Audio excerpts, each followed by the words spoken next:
कितनों से बचा सकोगी तुम इस बच्चे को? बग्गा की ये बात सुनते ही अनिका ने बग्गा के पास जाकर जोर से उसके मुंह पर एक लात मार दी और फिर अपने एक हाथ से बग्गा का कॉलर पकड़कर अनिका ने बग्गा से पूछा, मुझे बताओ, आर्यन के नाम की सुपारी किसने दी है? जमीन पर लेटा हुआ बग्गा हैरत और डर से अनिका की आंखों में देखने लगा। अनिका का सवाल बार बार उसके कानों में गूंजने लगा था। बताओ, आर्यन के नाम की सुपारी किसने दी है? बग्गा इस बार पूरी तरह फंस गया था। ना तो वो अनिका से लड़ पा रहा था और ना ही वो अनिका को झूठ बोल पा रहा था, क्योंकि वो जानता था उसका एक झूठ उसके परिवार के लिए खतरा बन सकता था। बग्गा बिल्कुल धीरे धीरे अटक अटक कर अनिका को कहने लगा, मिस्टर रोहित मारवा एक बहुत बड़े आदमी हैं और बड़े आदमियों की ये खासियत होती है कि उनके दोस्त से ज्यादा दुश्मन होते हैं। बिजनेस की दुनिया में रहकर रोहित मारवा ने भी दोस्त से ज्यादा दुश्मन कमाए हैं, इसलिए ये कहना बहुत मुश्किल है कि इन सारे दुश्मनों में से किसने आर्यन की सुपारी दी है। मैं अपने बच्चों की कसम खाकर कह रहा हूँ कि मुझे नहीं पता मारवा की बेटी की जान के पीछे इस वक्त कौन पड़ा है, मगर सिर्फ इतना जानता हूँ कि वो कोई एक इंसान नहीं है, वो झुंड में शिकार करते हैं। बग्गा की कांपती हुई आवाज और डरी हुई आंखों से अनिका एक बात समझ चुकी थी कि इस बार बग्गा जो कुछ भी कह रहा था वो सब सच था। अनिका ने बग्गा से कहा, मैंने जो कुछ भी तुमसे कहा था वो हमेशा याद रखना। बग्गा को जमीन पर पटकते हुए अनिका अपनी गाड़ी में बैठकर वहां से चली गई। बग्गा और उसके बदमाश साथी जमीन पर पड़े हुए कार से जाती हुई अनिका को देखने लगे। तभी बग्गा के एक साथी ने बग्गा से कहा, अब क्या करें सरदार? अगर उस बच्चे को कुछ भी हुआ तो मैं तुम लोगों को जिंदा नहीं छोड़ूंगा।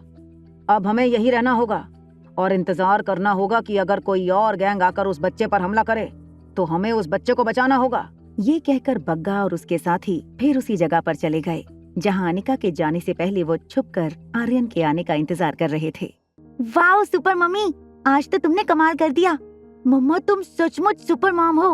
I love you and I am proud of you mom. मगर ये लोग कौन थे और क्या चाहते थे? अभी अभी जो कुछ भी हुआ है उस बारे में तुम अपने डैड से कुछ नहीं कहोगी, समझ गई? यहाँ पर तुम्हारे भाई को बहुत खतरा है।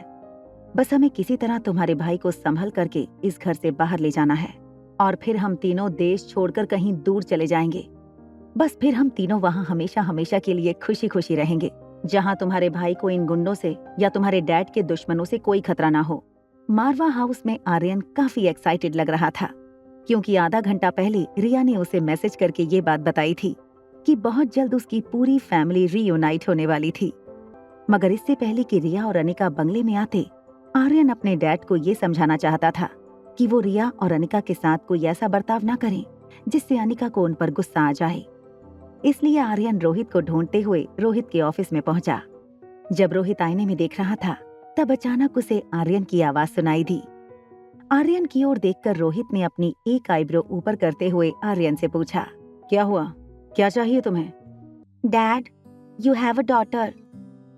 आर्यन की बात सुनते ही रोहित हैरान होकर आर्यन को देखने लगा। फिर बाप बेटे बिना कुछ बोले, बिना हिले काफी देर तक एक दूसरे को देखते रहे। फिर अचानक ही रोहित अपनी चुप्पी तोड़ते हुए आर्यन से कहने लगा, अच्छा, और कहाँ है वो? रोहित की इस बात का जवाब देते हुए आर्यन ने कहा, आप उसे बहुत जल्दी मिलने वाले हैं। जैसे ही आर्यन ने ये कहा, आर्यन के हाथ में जो फोन उसने पकड़ा था वो वाइब्रेट होने लगा। आर्यन ने जब स्क्रीन की ओर देखा तो उसे एक नोटिफिकेशन आया था। आर्यन को रिया ने एक ऑडियो मैसेज भेजा था। जब आर्यन ने अपने कान में ईयरफोन लगाकर रिया का भेजा हुआ मैसेज सुना तो वो मैसेज सुनकर हैरान हो गया। रिया ने मैसेज में आर्यन से कहा था, मम्मा इस वक्त डैड को कुछ नहीं बताना चाहती, तो तुम जल्दबाजी में डैड से कुछ कह मत देना। रिया का मैसेज सुनकर आर्यन बुरी तरह से फंस गया था। फिर धीरे से रोहित आर्यन के पास आया और अपना सवाल दोहराते हुए आर्यन से पूछने लगा, आर्यन, मैंने अभी अभी कुछ पूछा है तुमसे, कहाँ है मेरी बेटी? जरा एक बार मेरी तरफ देखो, क्या मैं क्यूट और खूबसूरत नहीं हूँ? अगर आपकी बेटी होती तो आज बिल्कुल ऐसी ही लगती। ऐसा नहीं लगता आपको कि मैं भी कभी कभी एक छोटी बच्ची जैसा ही लगता हूँ? आर्यन के मुंह से ये बात सुनकर रोहित का चेहरा टेंशन और हैरानी से भर गया था। अचानक ही मारवा हाउस की डोरबेल बजी। इससे पहले कि आर्यन दरवाजा खोलने जाता, रोहित आर्यन से आगे निकलकर दरवाजे की ओर चलने लगा। उसने अपने चेहरे पर एक स्माइल लाकर दरवाजा खोला। रोहित ने सोचा था कि दरवाजे पर मिस अनिका अपनी बेटी के साथ आई होंगी, मगर जैसे ही उसने दरवाजा खोला, रोहित ये देखकर चौंक गया कि सामने मुस्कुराता हुआ सनी खड़ा था। तुम यहाँ क्या कर रहे हो? क्या कर रहे हो मतलब? आज तुम्हारा बर्थडे है, मेरे बड़े भाई का बर्थडे है, इसलिए मैं स्पेशली सेलिब्रेट करने आया हूँ, और तुम पूछ रहे हो कि यहाँ क्या कर रहा हूँ मैं? ये कहते हुए सनी सोफे पर आकर बैठ गया। तभी वापस मारवा हाउस की डोरबेल बजी। इस बार रोहित को पक्का यकीन था कि दरवाजे पर जरूर अनिका आई होगी। रोहित अनिका के लिए दरवाजा खोलना चाहता था, मगर जैसे ही रोहित दरवाजा खोलने के लिए अपनी जगह से उठा, इस बार सोफे पर बैठा हुआ सनी दौड़कर मेन डोर खोलने गया। वहां जैसे ही सनी ने दरवाजा खोला, सनी की आंखें चौड़ी हो गईं। रोहित, जो अब तक मैगजीन पढ़ने का ढोंग कर रहा था, उसने मैगजीन एक तरफ रख दी और अपनी जगह से खड़े होकर रोहित ने हैरानी से मेन डोर की ओर देखकर कहा, तुम यहाँ क्यों आई हो? दरवाजे पर खड़ी डॉक्टर शालिनी को देखकर रोहित हैरान हो गया। रोहित को समझ नहीं आ रहा था कि आखिर बिना बुलाए डॉक्टर शालिनी इस वक्त उसके घर पर क्या कर रही थी। What a surprise doctor Shalini, आप यहाँ इस वक्त कैसे आना हुआ बताइए? रोहित की इस बात को सुनकर शालिनी ने मुस्कुराते हुए अपने हाथ में पकड़े हुए फ्लावर्स की ओर इशारा किया, और रोहित समझ चुका था कि शालिनी उसे बर्थडे विश करने आई थी। इससे पहले कि शालिनी और रोहित के बीच में कोई और बात हो सके, सनी अचानक ही दोनों के बीच में आ गया। अरे डॉक्टर शालिनी, आपको आज यहाँ बिल्कुल मजा नहीं आएगा। मेरा मतलब है आप यहाँ आज बहुत अनकंफर्टेबल फील करेंगे।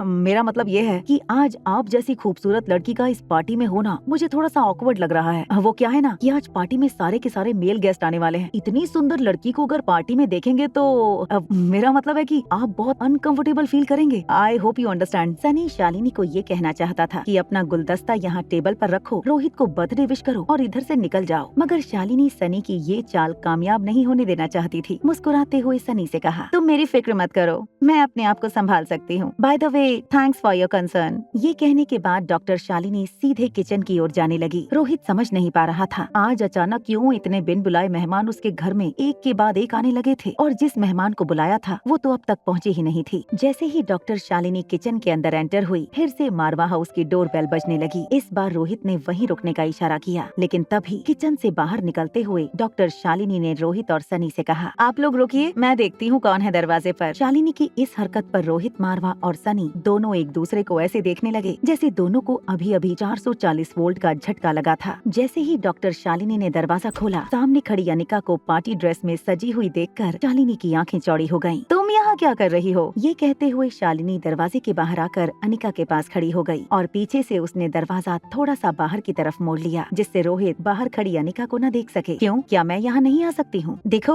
मारवा खानदान और मल्होत्रा खानदान में बहुत फर्क है। क्या तुम स्टेटस की मान मर्यादाओं को भूल चुकी हो पूरी तरह से? बिन बुलाए इस तरह पार्टी में आने का क्या मतलब होता है जानती हो? मैं बहुत अच्छी तरह से जानती हूँ तुम जैसी लड़कियों को, मगर हाँ, तुम्हें ये जानकर बहुत दुख होगा कि अभी अभी मिस्टर रोहित मारवा ने कहा है कि इस पार्टी में कोई लड़कियाँ शामिल नहीं हो सकती, इसलिए तुम जा सकती हो। ये कहने के बाद डॉक्टर शालिनी ने बंगले के अंदर जाकर अनिका के मुँह पर मेन गेट बंद कर दिया। अंदर सोफे के पास खड़े रोहित ने शालिनी को इस तरह दरवाजा बंद करते हुए जब देखा तो वो हैरान रह गया। रोहित ने अपने कदम आगे बढ़ाते हुए शालिनी से पूछा, डॉक्टर शालिनी, कौन आया था? सिक्योरिटी गार्ड की टीम आई थी आपको बर्थडे विश करने के लिए। मैंने उनसे कहा कि अंदर आकर तुम्हें विश कर दें, तो उन्होंने कहा कि नहीं, इस वक्त वो आपकी प्राइवेसी को डिस्टर्ब नहीं करना चाहते। डॉक्टर शालिनी की बात सुनकर रोहित को थोड़ा अजीब लगा, क्योंकि सिक्योरिटी गार्ड तो सुबह ही रोहित को फूल देकर उसे बर्थडे विश कर चुके थे, और इन सब के बीच में रोहित को ये नहीं समझ आ रहा था कि आखिर अनिका अब तक पहुंची क्यों नहीं थी। रोहित बेसब्री से दरवाजे की ओर देखने लगा। रोहित को बार बार ये लग रहा था कि जब उसने आज ही अपनी पार्टी सेलिब्रेशन को इतनी अच्छी तरह प्लान कर लिया था, तो बार बार अनचाहे लोग उस पार्टी में आकर उसका मूड खराब क्यों करने लगे थे, और आखिर अनिका अब तक आई क्यों नहीं थी। सनी, जो रोहित के सामने सोफे पर बैठकर अपनी गेम खेलने लगा था, वो रोहित को देखकर अचानक ही पूछने लगा, क्या तुम किसी का इंतजार कर रहे हो? बिल्कुल नहीं, मैंने किसी को नहीं बुलाया। और तुम्हें ऐसा क्यों लग रहा है जैसे मैं किसी का वेट कर रहा हूँ? ये बात सुनते ही शालिनी मुस्कुराकर फिर से किचन की ओर चली गई। अनिका के बारे में सोचते हुए रोहित सनी से दूर एक कोने में रखे पियानो के पास जाकर बैठ गया। पियानो की कीज पर अपनी उंगलियां घुमाते हुए रोहित सोचने लगा, मैं क्यों उसका इतना बेसब्री से इंतजार कर रहा हूँ, और शायद उसके ना आने से मुझे अब बुरा भी लग रहा है। ये मेरे साथ क्या हो रहा है? अभी रोहित ये सब कुछ सोच ही रहा था कि आर्यन अपने कमरे से दौड़ते हुए बाहर आया और रोहित के पियानो पर अपने दोनों हाथ रखते हुए बड़े ही गुस्से के साथ रोहित से कहने लगा, मैंने सुना कि आपने मॉम को अंदर आने से मना कर कर दिया, आप ऐसा कैसे कर सकते हैं? ये कहते हुए आर्यन ने अपना एक हाथ जोर से पियानो पर दे मारा। आर्यन की बातें सुनकर रोहित बिल्कुल हैरान रह गया था। जब रोहित को लगा कि शायद कुछ गड़बड़ है तो थोड़ी देर सोचने के बाद रोहित अचानक ही मेन डोर की ओर तेजी से चलने लगा। जैसे ही रोहित ने मेन डोर को खोला तो वो ये देखकर चौंक गया कि सामने अनिका खड़ी थी। अनिका को इस तरह देखकर रोहित हैरान रह गया था। मुस्कुराती हुई अनिका ने रोहित से कहा, आई एम सॉरी, मैंने सुना कि आज की पार्टी में आप लड़कियों को नहीं आने देना चाहते। रोहित का चेहरा एक्साइटमेंट से लाल हो गया था और द बिजनेस टाइकून रोहित मारवा तेज सांसें लेते हुए अनिका से कहने लगा, यस ऑफ कोर्स, आज मैं किसी और फीमेल गेस्ट को एंटरटेन नहीं कर सकता क्योंकि आज मेरे घर एक बहुत ही स्पेशल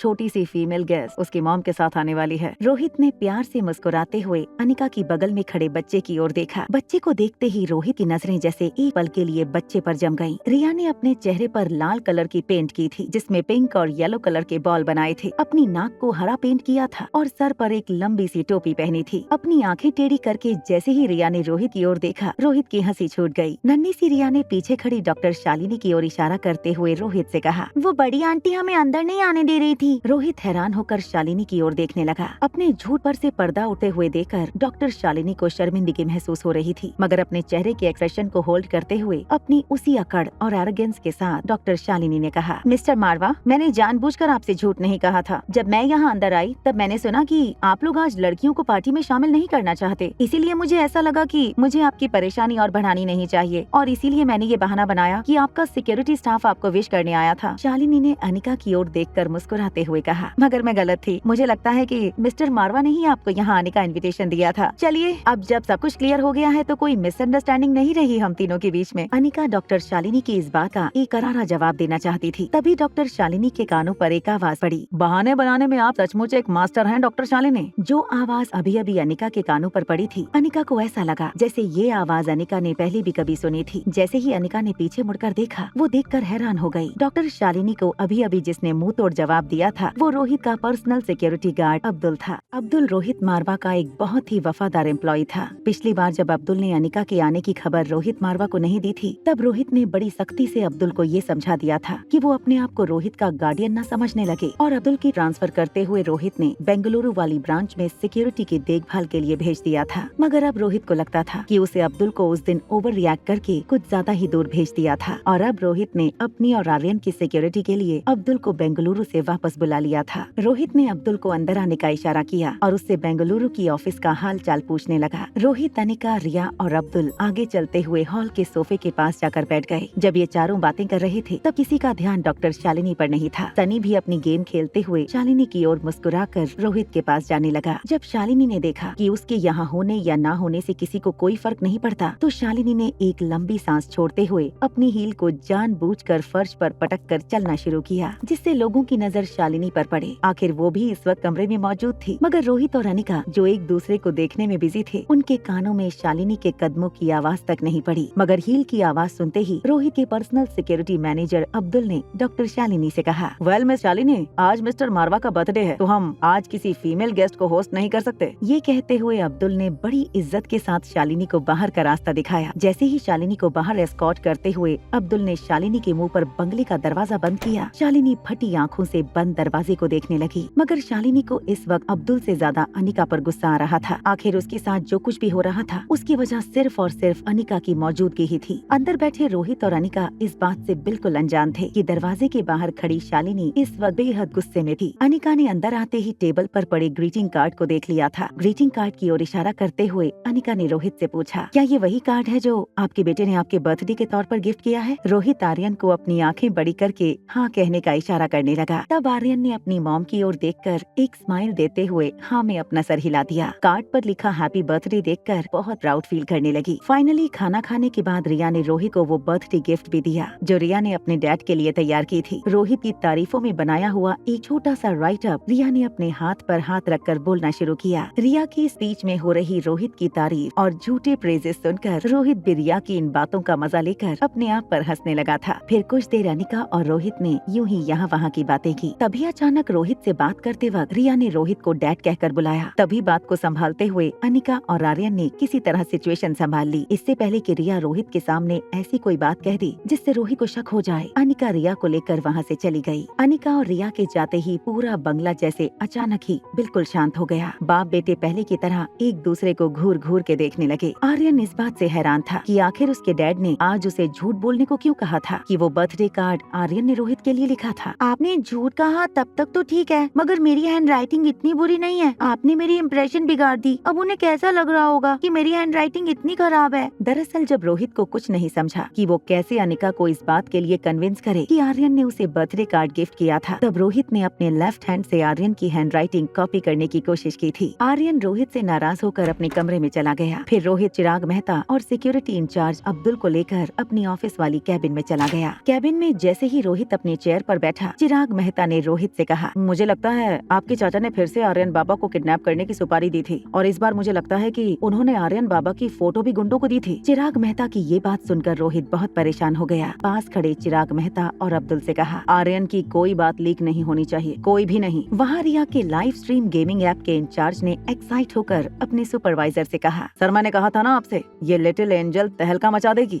बस वही हो रहा है जैसा मैंने कहा था। अभी तो ये लड़की सिर्फ चौथे राउंड तक पहुंची है और ऑलरेडी वो इंटरनेट पर ट्रेंडिंग नामों में शामिल होने लगी है। सर ये बच्ची एक नई ट्रेंडिंग पोस्ट में भी नजर आ रही है। ये बात सुनकर सुपरवाइजर हैरान रह गया। उसने फिर से ट्रेंडिंग टॉपिक को सर्च करना शुरू कर दिया। तभी टॉप ट्रेंडिंग टॉपिक में 200 पोजीशन पर जब नजर डाली तो एक हैशटैग तेजी से ऊपर की तरफ चल रहा था। ये हैशटैग था, I am from a poor family. I only have 75 crore rupees. Supervisor अपनी जगह से खड़ा हो गया और यहाँ वहाँ घूमने लगा। तुम एक काम करो, जितने भी रेलेवेंट सोशल मीडिया प्लेटफॉर्म है उन सब पर इस हैशटैग को और ज्यादा वायरल करवाओ। किसी भी तरह इस हैशटैग को टॉप 3 ट्रेंडिंग टॉपिक्स में लेकर आओ। और फिर अपनी सुपरवाइजर की बात को रोकते हुए इंचार्ज ने मुस्कुराते हुए कहा, समझ गया सर, आगे कुछ कहने की जरूरत नहीं है। सर ये ना सिर्फ इस कंपनी को प्रॉफिट करवाएगी मगर हम दोनों के लिए भी ये लड़की एक अद्भुत डिस्कवरी बनकर सामने आएगी और देखते ही देखते हमारा गेमिंग प्लेटफॉर्म और ये लड़की पूरी दुनिया में फेमस हो जाएगी। सर